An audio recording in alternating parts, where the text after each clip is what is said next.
S. இன்னைக்கு நம்ம சீரியல தான் பெயிண்ட் பண்ண போறோம். ஆனா சீரியல என்ன பெயிண்ட் பண்றதுன்னு ஒரு ஐடியா இல்லாம சுத்திட்டு இருந்தேன். அப்பதான் இந்த குட்டி பட்டர்ஃப்ளை அங்கேயும் இங்கேயும் சுத்திட்டு இருக்கறத பார்த்தேன்.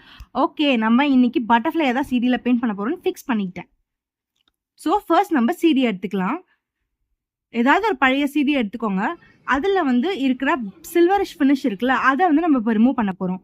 அது வந்து ஏதாவது ஒரு பெரிய செல்லோ டேப் எடுத்து அதை அது மேலே ஸ்டிக் பண்ணி ஒரே ஒரு பிச்சோன் ஒரே ஒரு இழுத்தோன்னா அது மொத்தமாக வந்துடும்.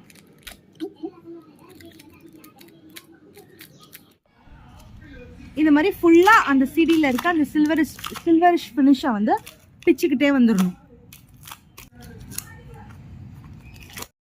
பெயிண்ட் பண்ணுற ப்ராசஸ் சாட்டிஸ்ஃபைங்காக இருக்கோ இல்லையோ, இதை பிக்கிற ப்ராசஸ் வந்து ரொம்ப ஜாலியாக இருக்குது. ஸோ எல்லாத்தையுமே பிச்சாச்சு. இந்த கிளாஸி ஃபினிஷ் வந்து நம்மளுக்கு கிடைக்கும். இப்போ ஒரு பேப்பர் எடுத்துக்கலாம். இந்த சீடியை ட்ரேஸ் பண்ணிக்கலாம். இந்த சீடி மேலே அப்படியே நம்மளுக்கு வரைஞ்சோன்னா நம்மளுக்கு எதனா மிஸ்டேக்ஸ் வர சான்சஸ் இருக்குது. ஸோ ஃபர்ஸ்ட் ஒரு அவுட்லைனை வரைஞ்சிக்கலாம். அவுட்லைனை நம்ம வந்து பேப்பரில் வரைஞ்சிட்டு அதை சீடியில் ட்ரேஸ் பண்ணிக்க போகிறோம்.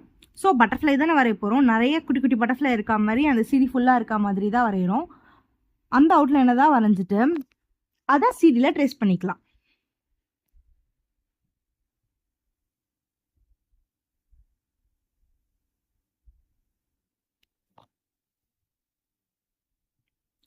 ஸோ இந்த அவுட்லைன் மேலே இந்த சீடியை பிளேஸ் பண்ணி இப்போ அதில் என்ன மாதிரி பட்டர்ஃப்ளைஸ் இருக்கோ அப்படியே நம்ம அதை பெயிண்ட் பண்ண போகிறோம்.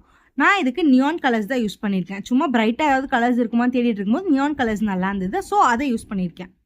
இதில் வந்து எனக்கு ரொம்ப பிடிச்சது வந்து அந்த பஞ்சு மிட்டாய் கலர். ஓகே, எல்லா பட்டர்ஃப்ளைக்கும் அந்த பஞ்சு மிட்டாய் கலர் கொடுத்துடலான்னு முடிவு பண்ணிட்டேன்.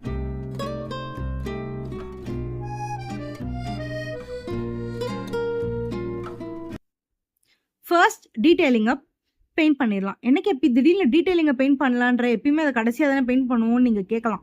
எஸ், ஏன்னா இந்த மாதிரி கிளாஸி ஃபினிஷ் இருக்கிற ஃபினிஷுக்கு வந்து நம்ம பெயிண்ட் பண்ணும்போது ஃபர்ஸ்ட் நம்ம டீட்டெயிலிங்கை பெயிண்ட் பண்ணிட்டு கடைசியாக தான் நம்ம பேக்ரவுண்டை பெயிண்ட் பண்ணணும்.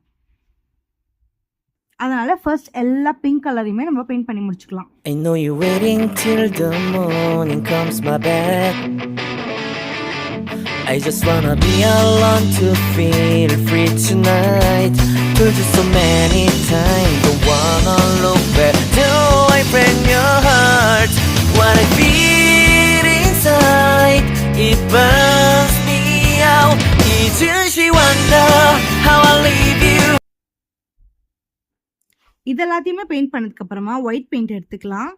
சின்ன சின்ன ஒயிட் டாட்ஸை வந்து அந்த பட்டர்ஃப்ளையோட விங்ஸ்ல வந்து நம்ம டேப் பண்ணிக்கணும்.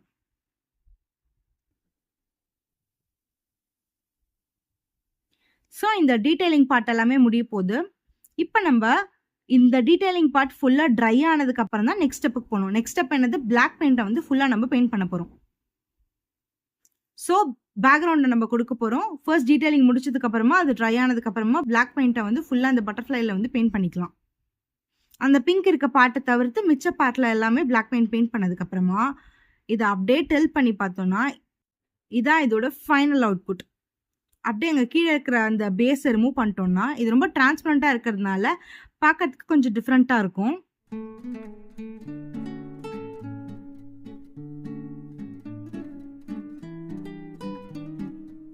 இந்த ஐடியா உங்களுக்கு பிடிச்சிருந்ததுன்னா மறக்காம ரீக்ரியேட் பண்ணி பாருங்க. இந்த மாதிரி கண்டென்ட் உங்களுக்கு பிடிச்சிருந்ததுன்னா இந்த சேனலை சப்ஸ்கிரைப் பண்ணி வச்சுக்கோங்க. அடுத்து எந்த மாதிரி வீடியோ போஸ்ட் பண்ணலான்றதையும் கமெண்ட்ஸ்ல மென்ஷன் பண்ணுங்க. See you on next video. Bye.